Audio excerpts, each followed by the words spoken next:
Okay, it's time. We are almost through the eclipse season of fall 2023, and it ends here with the full moon eclipse in Taurus at 5 degrees. So let's do it. Okay, so when we talk about this full moon eclipse in Taurus, we are ending a narrative that opened up in January of 2022. So the nodes entered Taurus and Scorpio in January of 2022. And for all of that year, we had eclipses on the Scorpio-Taurus axis. So it's time now to wrap up these stories, to get closure on what those narratives brought up for us, to get a sense of what we maybe changed and evolved through in those months, right? Those 18 months where we had the nodes in the Taurus Scorpio axis. We know that the nodes are in Aries and Libra now, but this full moon is close enough to the North Node that it is sort of finishing up this story months after the nodes have shifted. So there's been something hanging in the balance. There's been something slightly unfinished. There's been something waiting for this kind of final moment to occur in order to really know once and for all what this journey has looked like for us and what it has meant to us. Now the moon will meet the North Node in Aries on its way to becoming full. Now the moon will meet the North Node in Aries on its way to becoming full, and that meeting will happen at 24 degrees. And so there is sort of a bridge between this Taurus full moon story and how it's now shaping this Aries North Node story. There are some pretty big and potent narratives happening around this full moon in Taurus. So this moon will oppose the sun at 5 degrees and go on to trine Jupiter. On the same day, both Mars and Mercury oppose that same Jupiter. And this is happening the day before Mercury and Mars meet in Scorpio. We know that Mars rules Scorpio. Mars hasn't been home in Scorpio for 2 years. And so there's something very powerful about Mercury and Mars meeting up. They were co-present while they were both hanging out in Virgo a couple months ago. And we remember that Mercury stationed retrograde in Virgo, so they never fully met, but they got within a very close orb of meeting. And there was something that we wanted to say, something that we maybe did say, something that we got pretty sharp about at that time that maybe opened up a conversation, opened up the door to something that now finally something bursts through that door. So when Mercury and Mars meet, something very powerful, and I'll use the word sharp again, happens, especially with Mars being in its own sign. We were back in Mercury's sign before, and so it may have been that the words were very calculated. The words were very shrewd. The words had the agency at that time. This time we're in Mars territory, and it will probably be our actions, our drive, those scissors, the blades that we talk about Mars embodying and representing in the zodiac. There's something action-wise that comes through at this conjunction. Now, with Mercury and Mars both opposing Jupiter at this full moon in Taurus, there is something bigger than just us that's coming through at this conjunction the next day. There is some heightened sense of self. There are more thoughts. There's just a bigger volume of mental activity when Mercury and Jupiter oppose. And there is something stoking our ego flames when Mars steps into that opposition. Mars and Jupiter can really egg each other on, can really kind of get very boastful together. And so there's something really, again, I'll use the word potent here, showing up within us as individuals and how we are acting towards others outside of us. And the moon meets Jupiter after these oppositions have taken place earlier in the day. So there is something about this whole day that we emotionally integrate, that we begin to sort of know inherently within ourselves to be true. Whether or not it really is, right? Jupiter's sort of exaggerating things from Taurus. So there's something about what we have, what others have, what we value, what others want. There's definitely a story here about sort of ours and theirs, right? If Aries and Libra is us versus them, or me versus you, then there's something about what we have, what we value, what we possess, what we desire, versus what might be asked of us at this time, or what everyone else is valuing and pursuing.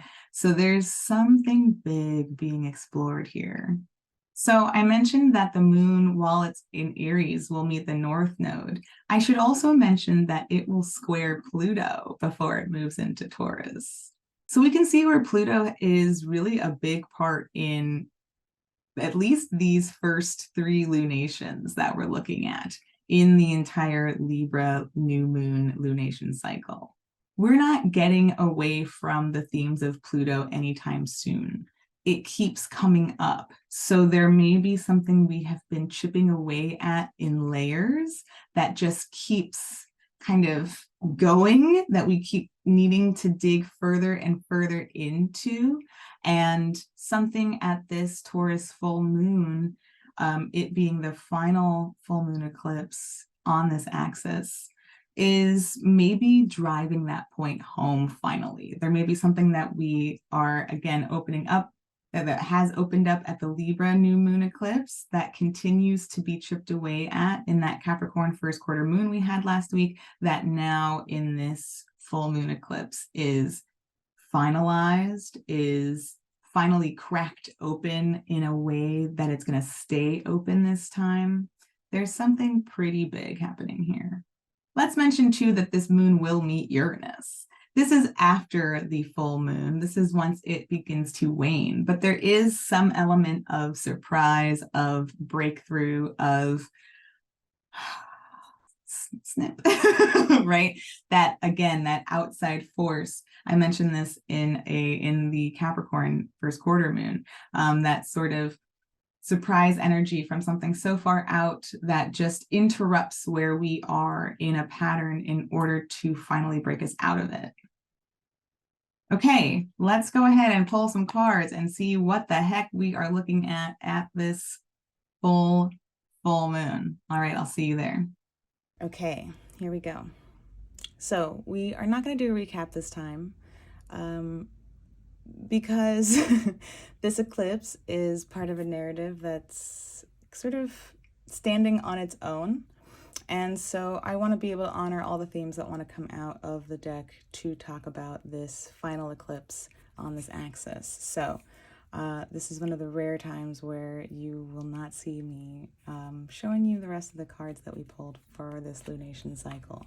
And as I mentioned, we'll also be using some specific prompts for this. So these will not be the prompts that we pull for the typical full moon, rather. And this will be on my website to download for free if you want to pull for yourself. So the questions we're asking today, we're asking about the story that we've seen develop with the eclipses in Taurus. We're asking about the progress we've made toward honoring and nurturing this story. We're asking about integration that awaits us as this story now kind of ends and takes on life of its own. We are asking about signs that we can look for of new embodiment, us really living in these Taurus lessons. And lastly, a final message from this final eclipse. Okay, so let's get a look at what we're working with and what Venus is up to. What is Venus doing? Okay. And just a reminder to think back to about November 2021, which is when we had these first eclipses in this series. So this is really answering for the past like 2 years here. So, okay.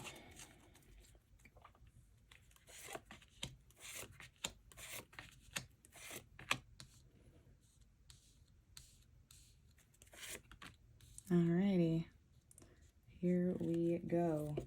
Oof, I feel like I just got chills. All right, well, let's do it. So the story that we've seen develop with the eclipses in Taurus. Okay, where we have, let's see, I feel like we've seen this card come up a lot. So a story that has we've seen develop with the eclipses in Taurus. I think we've been done with a lot of things. We've been so adamant in this time about tuning into our bodies, about being honest about our bodies, about taking inventory of our bodies. We know that the pandemic has just like wreaked havoc on our bodies, on how we get to use our bodies. Thinking about the last 2 years, what sort of practices have you watched evolve regarding your energetic stores, right? When we see the 10, we're thinking about how we're on the brink of burnout. And if we don't put something down, we're going to burn down, right? So this whole thing is threatened. This whole vessel is under attack here. And it's not for a bad reason. We care so deeply. And also, we are exploited, okay? We are exploited for our labor. We are pushed to succeed in order to be able to afford to live. So there's been a lot that we've been done with. I'm thinking about like quiet quitting and all of these different terms they came up with to describe the radical changes that we decided to go through to preserve ourselves, to keep us from burning down, to let go of whatever was pulling us in Scorpio that made us feel bound by our need to survive. Whew, okay, so yes, this is absolutely like, this might feel more like a reversal of this, like we're sort of learning to delegate. A story we've seen develop is, I'm tie-tie, okay? I'm burned out. My Taurus energy needs pleasure. Okay, I've been working and working and working and working and taking on more and doing more in Scorpio, trying to be part of all of these different systems, trying to be like relevant and needed and necessary so that I'll survive. And what can I put down? What have we put down?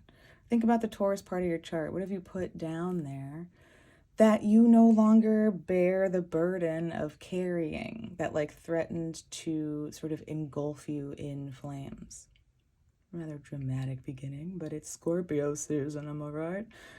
Okay, so then progress we've made toward honoring and nurturing this story. Is it our lovely South Node Venus presence? Okay. So progress we've made toward honoring and nurturing this story. Well, we've used this blade of justice and we've carved out what was unfair. What were we bound to that we were being exploited for? What were we bound to that was emotional labor for other people that wasn't being reciprocated, right? So I love thinking about the South Node. The South Node in Libra, following the South Node in Scorpio, and kind of cutting through this, entering the scene and carving out what is no longer something that we can cooperate with. Okay, so I love that we're like having those conversations now. We're like, absolutely not. Integration that awaits us as this story ends. Okay, so we're opening up to new ways of thinking. We're recognizing that new truths are possible. I'm going to come back to the word radical. We've made radical changes. We are in a time of radical change. We are going to have to radically change the world we live in if we're ever going to survive this decade. And so we are opened up to new patterns of thinking, new information, new ways of being, new possibilities, new truths. I've mentioned this about this card a lot, and it's why I designed it this way. Love that that worked out. Love that I, did right by my own instincts. We see these sort of boxes, these frames, and I think of them as our schema. And our schema is whatever it is shaped to be until it opens up to allow new information and structure in. And then our schema evolves. And so there's this whole, this youth is within this first frame, but the youth's toy, curiosity, is starting to breach through the lines of this schema. And we have this hawk that's sort of showing us that it's possible to dance in and out of different frameworks. And so we are seeing like an integration will look like us having new ideas, and not in the Ace of Swords manner that is like, oh my God, a new truth that has just disrupted the landscape. And then we have to make all these choices from that place. But rather, this is a choice. This is a curiosity. Again, we are hungry for this knowledge. We are ready. This is a role that we're ready to take on. And so that's showing us that we are kind of ready to see what else is new. If we've changed this, if we've stepped out of what was going to make us implode, and we've started to cut away at what isn't fair in our world, whatever we are able to control at this time, in order to self-preserve, in order to root into our bodies, in order to be embodied, in order to have a body, in order to rest, in order to feel satiated and full and actually like enjoy something. We are recognizing that there are other things we can open up to also. We're like, there's new this. I could do this a new way. I could live this in a new way. I can find new information about this. Again, just the beginning. We're not the knight yet. We're not breaking out, but we are opening up to something new. Signs we can look out for of new embodiment. Well, isn't that quite literal? Oh, beautiful, beautiful. Okay, so we'll know that we are embodying when we find ourselves surrounded by abundance. And I mean that in a sort of making fun of myself in this moment and the literalness, but also, again, that mindset of what abundance has looked like is also probably changing. So we may find small pleasures around us that we were never able to look at before because we were so exhausted and so drained that we couldn't see them. We didn't have the energy. We were rushing. We were always pushing. We were always churning. And so there might be this there might be signs of finding pleasure in new places, being able to step into that for ourselves and own that for ourselves, and actually want to reflect some outwards to others around us. Stepping into feeling what beauty can feel and look like in new ways now that our senses are no longer numbed and dulled from this constant cycle. I love that. Maybe this is spending more time in nature. Maybe this is spending more time with your nice, cozy things, right? We're continuing this story of what did I start giving myself instead of, or to placate burnout? Okay, let me start to build that into my world on a regular basis so that I'm not just finding or seeking these things out when I'm at this place being on the brink, but rather just surrounding myself with this on a regular basis and getting a sense of what that feels like and allows me to be. Woo! Okay, a final message from this final eclipse. Oh, that kind of surprised me, clearly. All right. Well, all right, a first thought is that it's freeing up some energy that we now have to commit to something. We could think of this, we could play the game of there's two court cards, which one's you, which one's someone else. And if you are the page, then maybe someone else is the Knight of Pentacles, and maybe someone else is stepping in to come do some of that work for you. Maybe you delegated so well that there's someone else who's able to participate and sort of has the energy and the drive to step up and do that. And so you don't have to worry about sort of falling back into this place again. I'm going to hope that for all of us watching. If you're watching this, you deserve some help. Okay. On another interpretation, we could think about this is us now having new energy. If I have like endured this narrative of exhaustion and stepping out of that and carving out what doesn't serve me anymore and opening up to other ways I can do that and then embodying all of this magic and like abundance, then it turns out now that I've learned better how to rest and satiate myself and please myself and pleasure myself and get a sense of what that even looks like. Now I have this energy freed up. I'm no longer mentally bogged down by these things. I'm no longer physically exhausted, and I'm recognizing where I have physical energy in a new way for something familiar, something of that nature. So it's interesting that this is the only like minor, right? I mean, we've got court cards, but they're court cards. Like this is the only minor card here. And that seems in line with an eclipse and a final eclipse as well. But it feels like this is very like penetrating whatever we've been stuck in at this time and really revamping that for us. Okay. Thank you so much for watching. If you enjoyed this, please like, please share, please subscribe. We will talk about the Leo third quarter moon that happens at the degree that Venus stationed direct over the summer. So we'll be exploring that and the sort of repercussions and what we get to release finally, right? We've got the Venus new moon eclipse, we have the Venus full moon eclipse, now we have a third quarter moon at the degree that Venus stationed direct. So it seems like that's sort of the final leg of release. So I'll see you then.